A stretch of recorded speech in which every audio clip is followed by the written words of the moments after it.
that I really just is kind of my roadmap for all of the projects that I work on at Circle Root Collaborative. And so this is a map that we use for digital equity in Chicago, but this could be applied to housing and food insecurity, any kind of community issue. And so I'll just give you a quick run around the circle here. But when we start at the top, our key issue here is digital equity. And when I first went out on my own, I was asking a lot of my fellow colleagues in the education space, like, what is the big issue right now? It's the pandemic, things are upside down. And hands down, people were saying internet, digital equity. Kids can't even get online in Chicago. And so that became a huge issue. And so we started by just understanding who do we need to bring to the table? What are the stakeholders that we need to address the issue, and start to build a team that can really think comprehensively about this. And then gets to the why, having the data to share what is the issue. This is where our asset mapping comes in. This is where our survey comes in. I heard you saying focus groups. You're speaking my language. We call those community conversations. And then just getting this clear picture of what is the issue when we're talking about internet, when we're talking about device access and digital literacy, creating actual visuals. So we have some maps and things that actually show exactly what we're talking about. And then, and again, these meetings are not just about work, but they're about building relationships with each other, sharing our values, why we care about this issue. And then that's when we get into the what. That's when we co-create solutions and work together to actually implement. But I don't want to never want to underestimate these first who and why quadrants, because it really lays the foundation for any type of community work. I also want to share a little bit of context about Chicago. And again, please feel free to jump off mute if you have any questions, or, I can't really see you when I'm presenting, so just take yourself off of mute, and I'm happy to pause at any point. Something unique about Chicago is when the pandemic came to be, there was a philanthropic group, a nonprofit group, CPS, kind of came together really rapidly to stand up what we call Chicago Connected. And this was pre-ACP. So imagine a hyper-local version of ACP. And this was an effort to get, and we ended up getting 100,000 families connected to free at-home broadband when we learned 1 in 5 kids didn't have it. So raised $50 million in funding pretty quickly. And again, recognize that Chicago has a deep bench of philanthropy, which isn't the case in all areas, but we're lucky to have resources kind of thrown at this really quickly. 100,000 families connected. We immediately also engaged community-based organizations in areas of our city that were most impacted. So we had 21 community-based organizations who were doing outreach. So even like the ACP outreach that you were just talking about, we're also doing that in Chicago, but we're lucky enough to have had organizations who have been doing this for the past 2+ years with this Chicago Connected. And then we also, those community-based organizations, along with our libraries and schools, implemented digital learning programs in communities. So free computer classes for families who take advantage of Chicago Connected, but really they've become open to the community at large. So this is, I know y'all are thinking about digital literacy, but just to give you a sense of, once we understood the issue, we've engaged with North Star. So we have about 20 North Star sites in the city. We also launched a partnership with Coursera. We learned through our survey, families are not all at the beginning of their journey. Some want master's degrees and college level courses. So Coursera was an attempt to meet those needs. And then we also stood up a digital learning webpage on CPS's website for families who wanted to do self-paced courses. And again, it's kind of launched from there. So started June 2020, we had, Chicago Connected launch. It expanded into our city colleges. We have a pretty big network of city colleges in Chicago. Then, this became a federal priority. And then we're at the point of today where we have this plan. There also should probably be one more milestone there is now we have a coalition. So we've launched a coalition that is going to be helping to launch. And because of this work, we've actually decreased the digital divide by 5%, which is pretty impressive given the short amount of time we've been working on this. I'm not going to spend a lot of time on this because I know y'all know this, but we do have some foundational slides we like to share about what we're talking about when it comes to digital equity.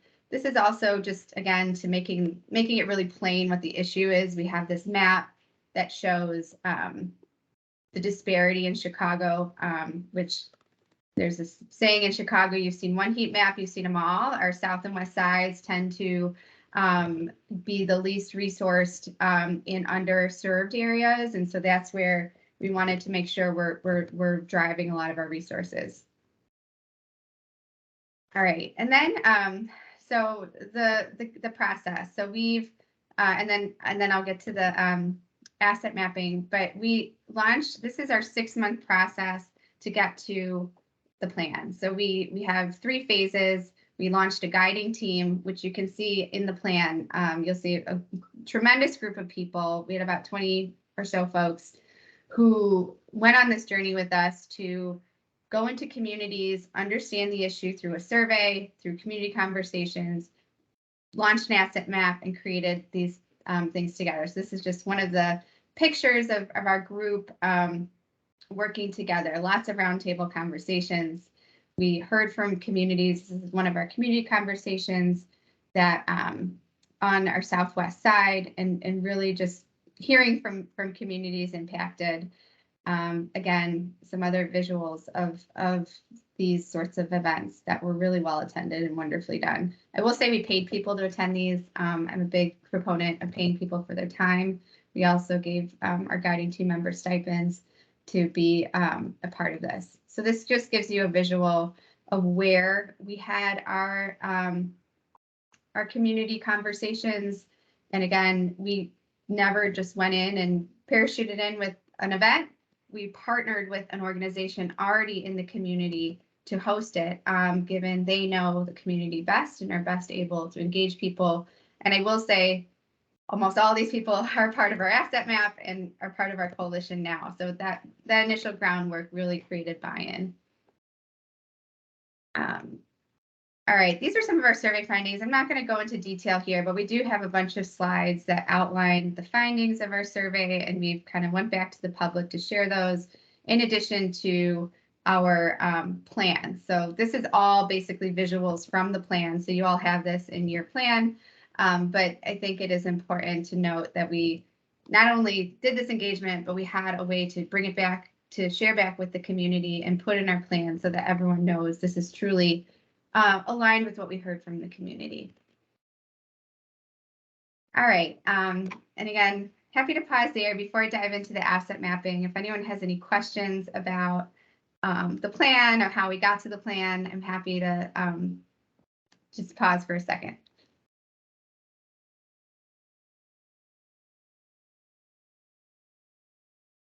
I guess I'll hop in and ask. I know from talking to you earlier that some of your work started sort of hyper local. You started with a smaller area and then expanded to join basically a citywide, to create a citywide effort and engage the city as a whole. What was the experience for you in terms of that transition from starting kind of with a community organization that you were a party with, and then scaling up to a citywide effort? Yeah, good question. So yeah, so I think, as I kind of shared, this started with Chicago Public Schools. So it started as an education, which is my background. So I think that was a natural fit for me, even though I know nothing about digital equity, or I know a lot now, but I didn't at the time.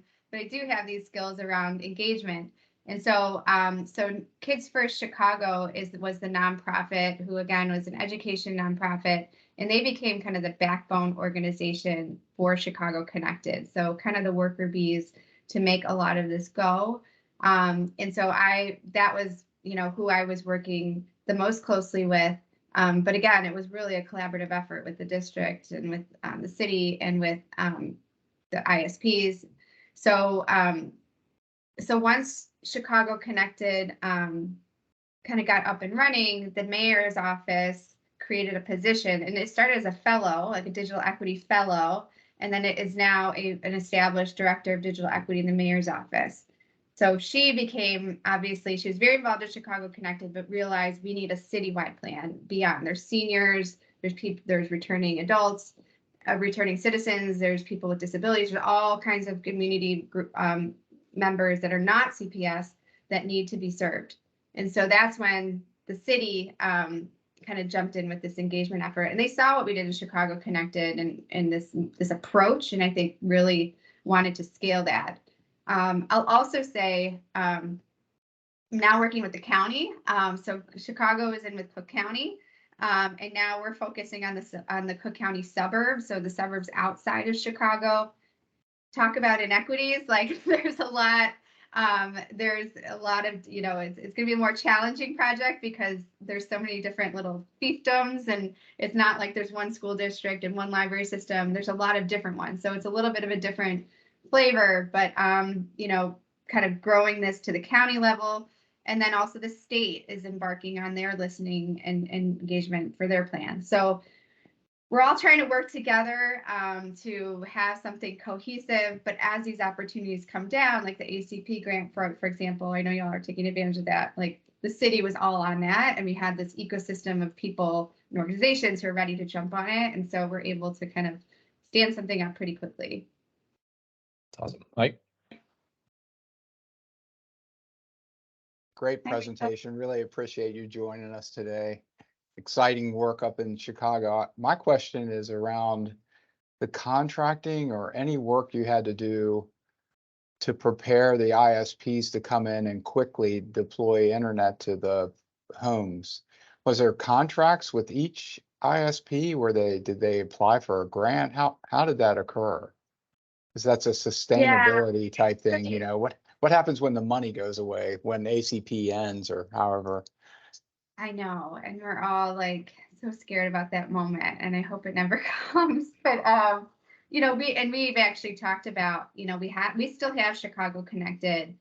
We're trying to because it's privately funded, right? I got it. Right, but we're trying, but that's not sustainable, right? So we're trying to like narrow that down and now start to steer people towards ACP, but we're like having some heartburn around that because we don't know how long it's going to last. And so we're trying to maintain this kind of like relationship and infrastructure locally. And so while understanding we have federal resources now and we don't have to just rely on philanthropy.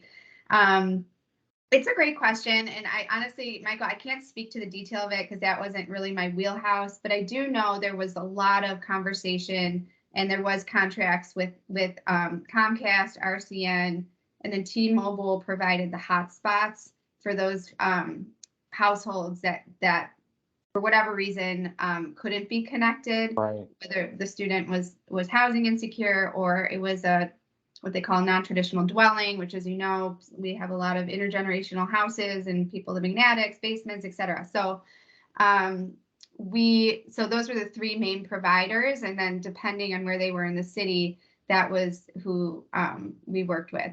But I will say Chicago Connected also did a lot of advocacy around, one, making sure the barriers were very low. We have a lot of families who are undocumented. We have a lot of, families, and we have a lot of families with outstanding debt.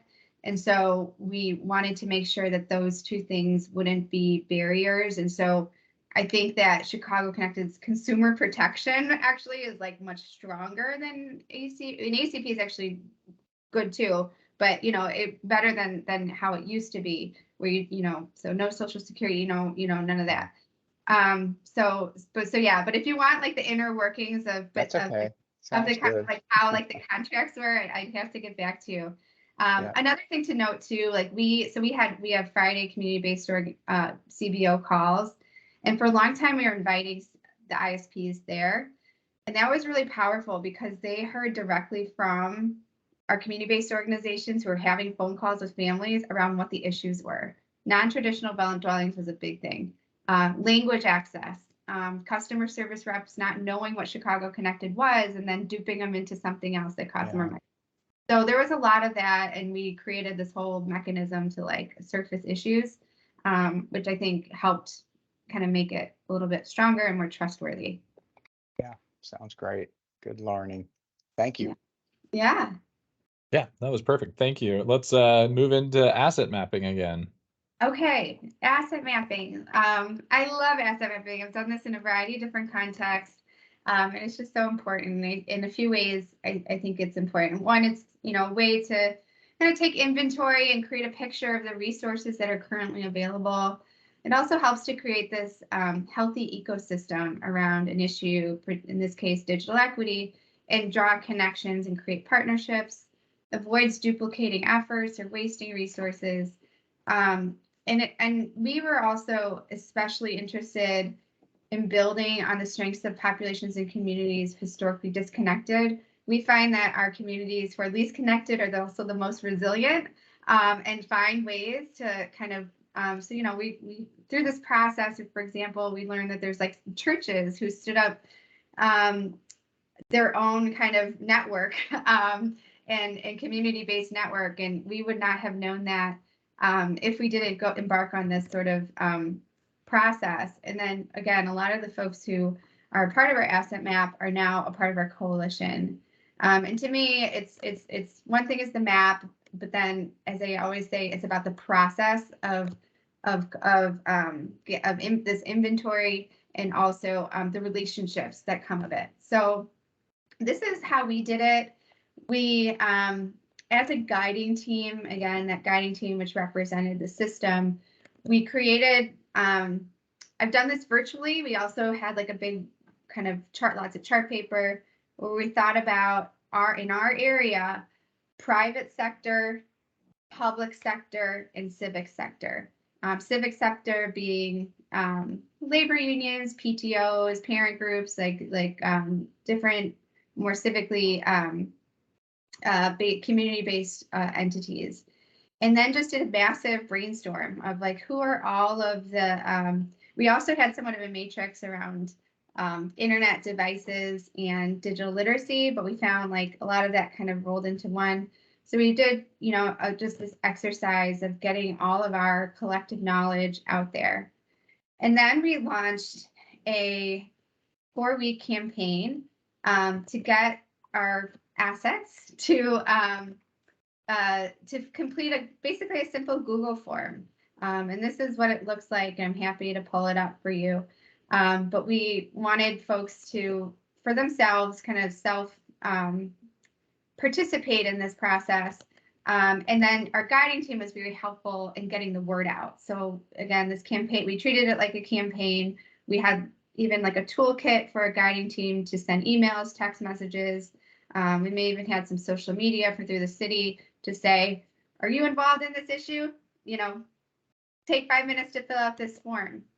And then and you'll see we had about 69 responses. I venture to say we had more people in the loop.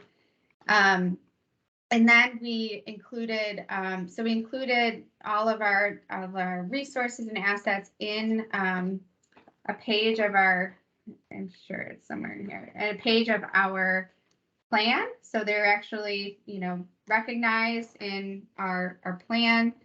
And then they also became on our listserv, which is our main channel of communicating all of the things that are happening around this work, including coalition meetings, et cetera. And then we set up one-on-one meetings with our assets as needed. So for instance, the ACP outreach, I'm just keep using as an example. So you just talked about it. We went back to that list. Oh, hey, there's this opportunity. Went back to the list, like who would be good to bring in, and then we could do targeted outreach to those folks. So it's really a great tool for who's ever kind of at the nexus of herding cats on this to have this kind of centralized list to keep going back to as opportunities arise. We do have in terms of like creating an actual map, I have done that before. It did become a little bit overwhelming to do that. And I think we're still figuring out the best way to visualize it other than listing it out in our plan. But I showed Jason this, and this could be kind of helpful. But this is, some of our assets are digital literacy training. So we've created this especially for our Chicago connected families to know where can I go and get a free community computer class or Coursera site. So if you click on this, you see on the left, the information comes up, and then you can just reach out to them. So we had a bunch of explainers around this map. We didn't just put it out there. But this went out in some of our newsletters. But again, these are a bunch of our assets that not only have digital learning, but they do outreach. They're kind of a community-based program. And you'll see up here, we've had 105,000, over 105,000 people view this. So it's a very well-viewed resource. Do you see this map, by the way? I can't see on Teams. Yeah, we do. This looks Okay, great. cool. And I'll highlight just for the group. When you think about what our map looks like, there's going to be almost everything's going to be right there on 29 and in the city, and nothing's going to be too far off of that. But that's why it's so important to actually have the map, because when you do have those assets that are going to be in the rural area, in the south side, up on the north side of the county, those are resources that people might not otherwise have realize are there until they actually have the opportunity to look at a map and say, well, I bet there's nothing close to me. And then they see, oh, look, there's an option for something there. Now, to a certain extent, we have to both find them, and if they're not there, we have to make them. And so that's kind of what the long-term plan is for us. Jen, you've got a question? Yeah. Jill, sorry, hold on. Let me turn down hands and blah, blah, blah. Okay, I can't figure that out. So I'm interested in the assets, the partners from the three kind of sectors that you gathered. So how, I'm struggling with that. And I wonder how you went about, like, when did you stop collecting partner assets? And how did you know you've captured everyone to give you input? So you don't. I mean, I think this is kind of one of those things where you can't let perfection be the enemy of good. You do what you can to like get as much. And again, I love a campaign because it creates this targeted like moment where everyone's like, who's out there, who's out, just like getting everyone centralized. We did keep this open though beyond the campaign. So as things came in, and I do think we still have a link on the city's website that if people wanted to add to it. So how this has evolved, and again, it's kind of like what you do with it. So how this has evolved is all of those contacts are now on our listserv, which has grown tenfold. We probably have over 600 people, 700 people on that listserv, all of whom are assets in some way, but we maybe just don't have like all of the information.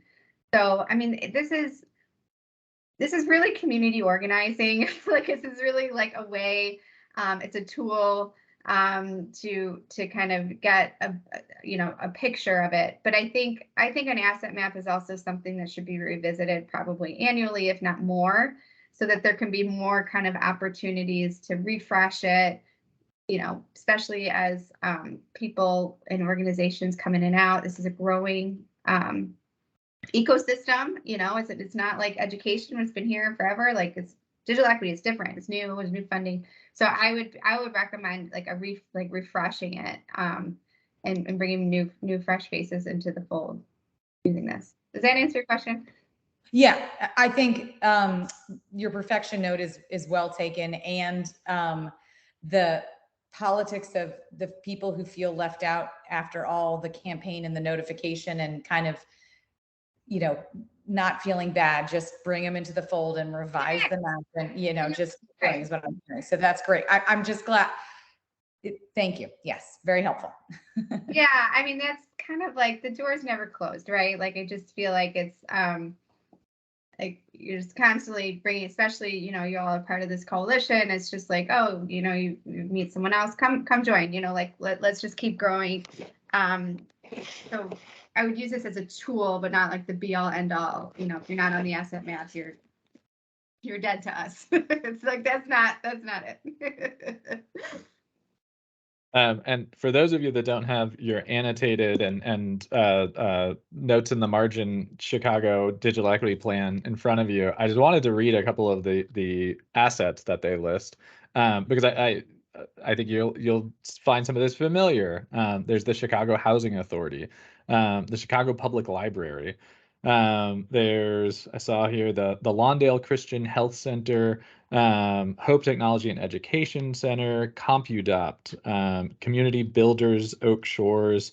There's a couple more on here that I saw. I feel like it's a leg up to have the Benton Institute for Broadband and Society on there. But here's the North Star Digital Literacy Center, West Side Community Services, the YMCA of Metropolitan Chicago. You know, a lot of these are, some of these are organizations that we have represented already on this coalition, and that's awesome. And some of them, you know, we've got people here, the Blue Ridge Health District, I'll highlight Jen again, that aren't on Jill's list. Not that our list is going to be better than Jill's list, but you know, we have to, you know, part of this is just building on what we've got. And so, you know, as she mentioned, you know, they took that guiding team and then told the guiding team, hey, you guys need to do some work to get the word out about this asset mapping effort. So as we look at putting together an asset mapping effort, that's going to be another ask of you guys, is to share this within your circles. What do those circles mean? It's literally like any organization that you encounter, that you work with, that might be doing some of this work, or that you know that they are. You know, spreading the word about this, inviting them to these meetings, talking to them, inviting me to talk to them, and seeing if we can develop some relationships that actually expand our capacity. Jill, this has been really wonderful. Do you have anything else? I want to be respectful of your time. Did you have anything else that you wanted to share? Just a couple more things to share, and then I'll sign off because I'm kind of hold on. Okay, so I'll just share just in case you're curious about like the questionnaire. And so again, it's a simple Google form. It asks the name, email, what sector, in what ways does your organization asset help close the digital divide, a description, making sure we're having an equity lens, you know, what populations do you target that are historically excluded, websites, what else do you need, and that's it. So this is the form, which is you could put together in an hour, you know, 30 minutes. And then I also wanted to call this out. So Jason, this was at Net Inclusion, and I just love it. And I wish that we could, and I want Chicago to have this, but I want every community to have this, because I think it's like a really cool way to visualize or make an asset map community friendly. So do you see this MODAT thing? Okay. Yeah. So this is like, okay, I'm looking for computers. I'm, you know, free computers. And then, okay, I don't really know. This is in San Diego. And then it pulls up this map of like where these things are.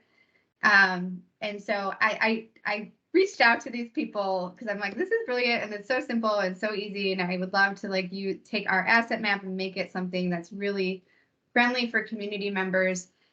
It's a little above our pay grade right now, but maybe as some funding comes in, but just kind of like, I don't know, I wanted to share as maybe a model of like where this could potentially go, you know, once we have more resources. That's awesome. I really appreciated that. That's a really cool looking tool, and it's the sort of thing that you'd love to be able to just have something that people can just pull out their phones and just tap their location and what they're looking for, and it shows them where the nearest place for that is. I'm about to bore everybody to death talking about covered populations in the Digital Equity Act. You guys obviously had sort of a head start such that that language of what the covered populations were going to be was probably not yet in the works when you guys formulated your plan. Are you guys doing anything to sort of update the plan to reflect the covered populations language, or are you guys comfortable that the footprint that you guys used covers all of those populations? I haven't heard anything about that. You know, I could talk to Devin about our city person. I do know we use like a very like equity focused lens in terms of like who are all the most vulnerable you know, groups, but also areas of the city, and make sure we have representation there. So I don't know, I'd have to cross-reference. I haven't heard anything about needing to revise it. Okay, no, that's perfect. And then private funding was a big part of sort of getting some of this started, or philanthropic funding. What is the relationship and the funding? How does the relationship and funding stream work, especially when you're working across jurisdictions, both the county and the city? Yeah, so it's becoming separate now. I mean, so again, the philanthropic funding was very important, getting Chicago Connected launched, and then also a lot of that we had some leftover funding, and that actually paid my salary to work on the city stuff. So it was fairly a smooth transition. But with Cook County, for example, those are, I believe they're using our funds to do their engagement work to get their plan stood up. So it's, I think, different sources of funding. But the philanthropic dollars are kind of, we've kind of been holding on to every penny of these dollars because they are finite.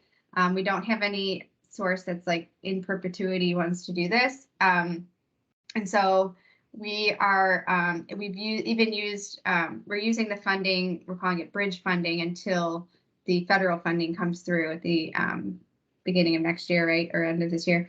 Crossing our fingers. Yeah, so we're just we're like stretching every dollar to like get to that point so that we can have a somewhat of a smooth transition. Awesome. And the state is obviously doing its own effort here in Virginia. Again, we're going to talk about it a little bit more, but the state is using community action organizations, community action agencies to do its digital equity plan. But they're carving out a special spot for our plan since we're doing it separate from that process.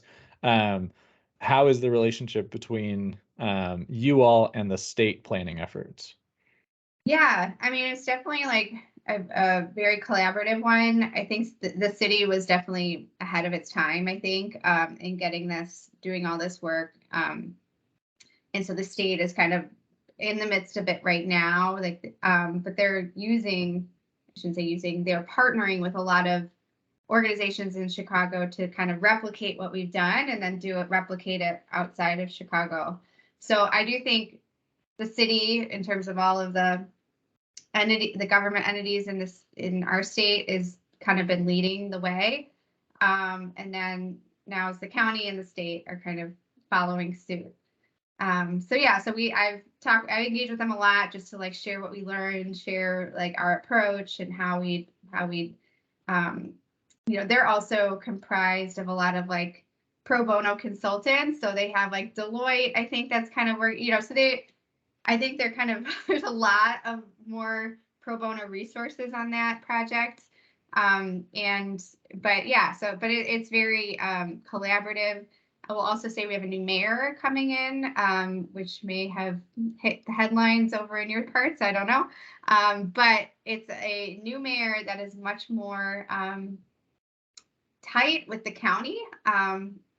Again, not to get into Chicago politics, but the county and the city, while they cover a lot of the same area, it depends on the mayor whether they collaborate or don't collaborate. So excited to have a new mayor that is more collaborative, I think, with the new Cook County president. And so we're hopeful that just helps this work move forward more smoothly. As a county employee with a number of city employees on the line, along with other county employees, we're all just going to agree and nod that okay. sometimes it's hard to work together, but Yeah. that's one of the reasons that these coalitions are so important, I think, is Yeah. because it gives us an opportunity to just agree that there's a problem that we can all work on together and to find solutions for it. It's that what pie on your circle earlier, that's what we're talking about, is actually getting co-creating solutions. And so does anybody else have any questions for Jill before she leaves us? No? All right. Jill, this has been great. Believe me, we will follow up with you many, many more times to get more feedback and to hear how things are going in Cook County. And you're welcome to hear me drone on about covered populations and the Digital Equity Act. But when you got to drop off, feel free. So thank you, everybody. Pick up my kid, but thank you so much for having me. It was a delight, and yeah, good luck with your work. Excited to stay in touch, Jason. Awesome, thanks, and I'll see you in Chattanooga next year. Yes, although I think they're changing the place. Oh no. Yeah. All right. But yeah, I'll be there. See ya. Bye. All right.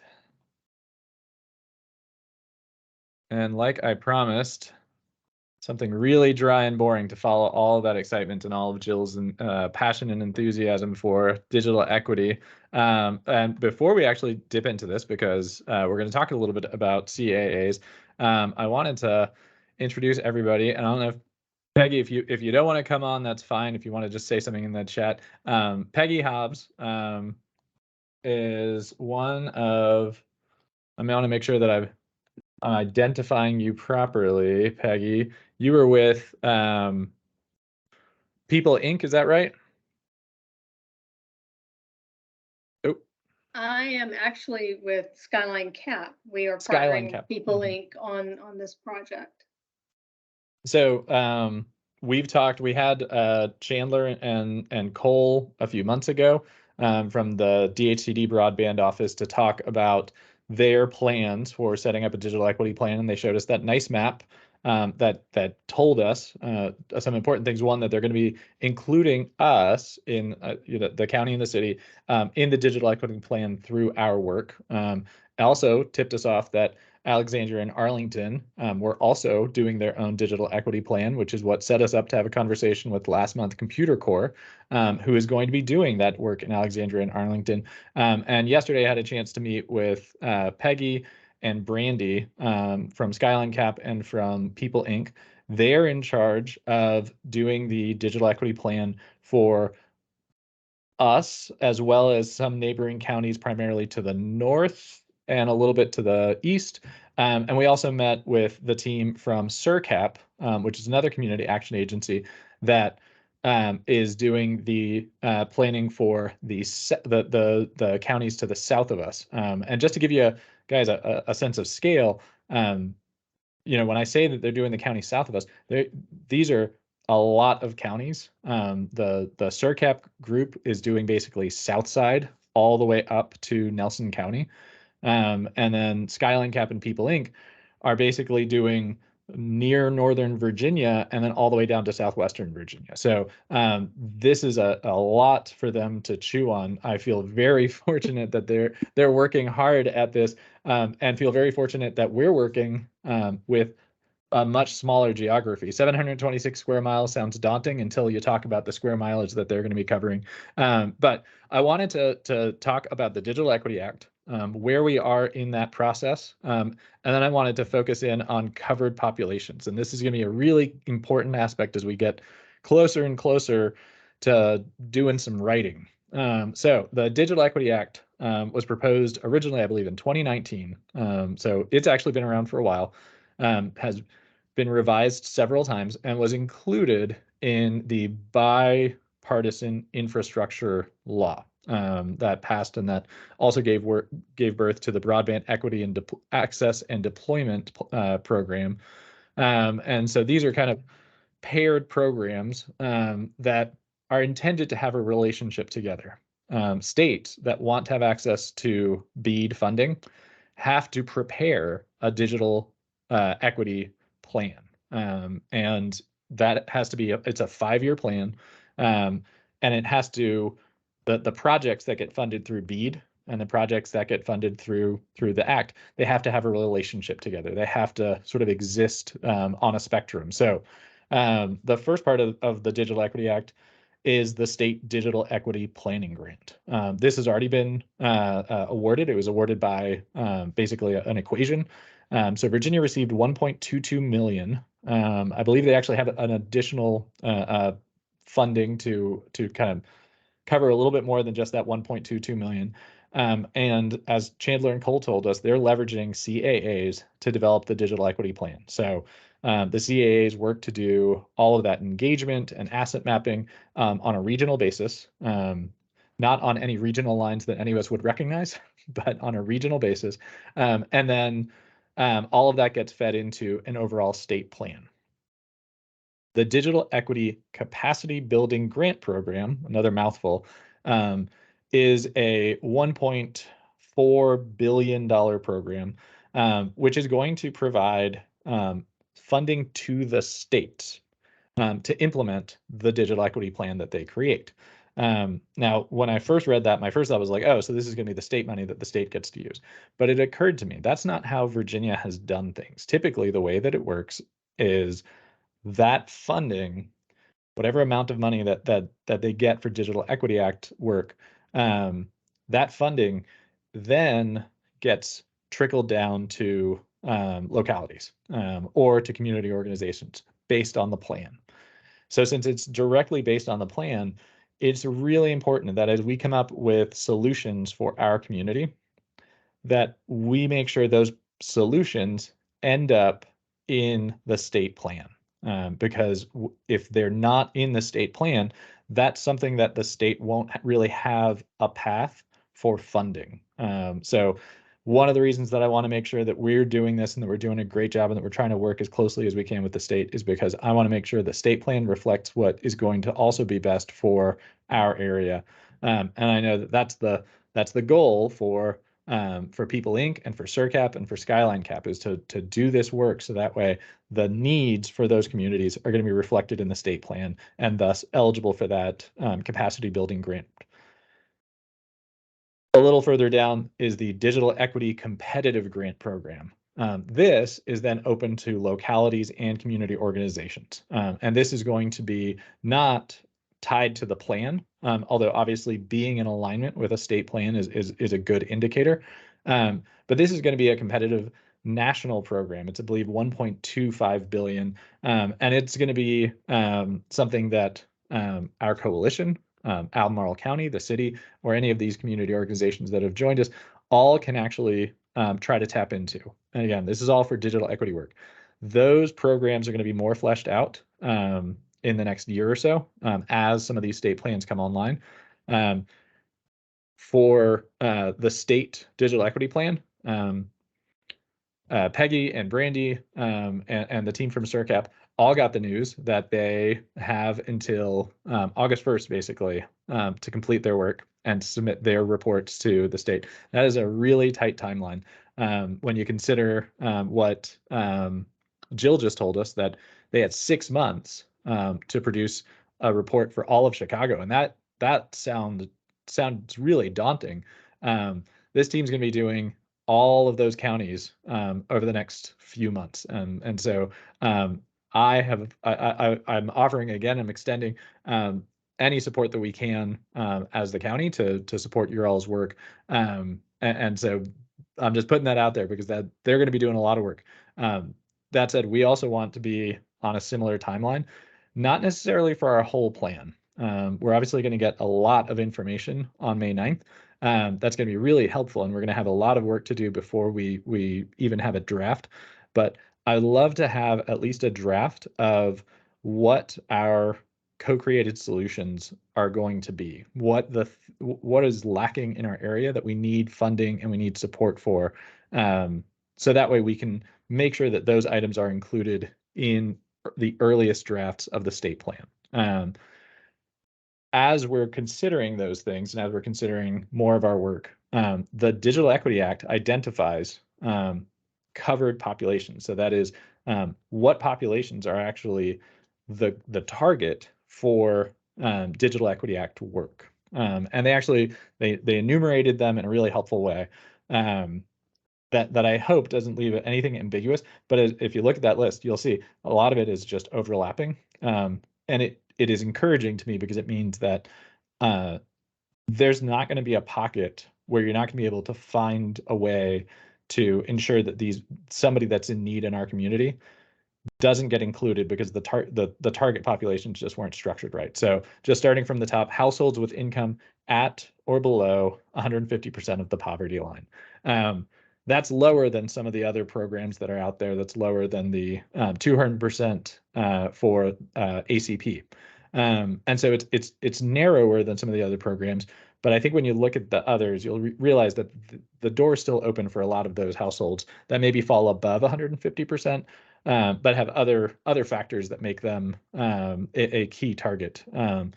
Aging individuals, and they're setting that as anyone over 60. Incarcerated individual, incarcerated individuals, and in this case, it's incarcerated individuals outside of the federal prison program. So we obviously have the ACRJ. We do not have in Albemarle County or the city an actual prison, but to a certain extent, ACRJ certainly would be something that we could look at. And then those that are on some sort of release program. Veterans, individuals with disabilities, language barriers, which includes being non-English speakers, and low levels of literacy, members of a racial or ethnic minority. And then the last one, which I think, a lot of people are just going to raise their hands and say, praise be, is rural residents. We are a predominantly rural county. They do provide some guidance on what rural is, and it doesn't fall radically outside of what the county's definition of rural is. So I wanted to discuss this because I wanted to just have you guys thinking about populations within your client base that fall within this.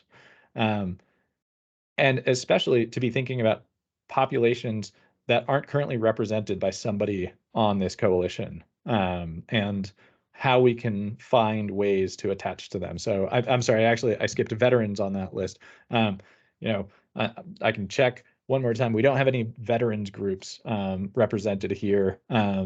We don't actually have an affinity group associated with international refugees or undocumented individuals, migrant farm workers. All of those are populations that we still want to find ways to interact with. So if anybody has any connections with an affinity group that isn't represented here, let me know, because that's definitely something that we need to do. As we look at the May 9th data, one of the things we're going to be looking at is, did we cover all of these populations? Did we cover representatives from these populations? And if we haven't, how can we? So that way, as we look at the summer, we can do some more community engagement and make sure we hit all of those populations. So I did say summertime, what are we doing? One of the things that we're doing is looking at ways that we can continue to have these community conversations, and then ways that we can take whatever data we got and maybe flesh it out a little bit more. Take what the students have put together and find ways to expand on it. And we'll know more about what that's going to look like once we get their data. So with that, does anybody have anything they wanted to share? Any updates from within their organizations?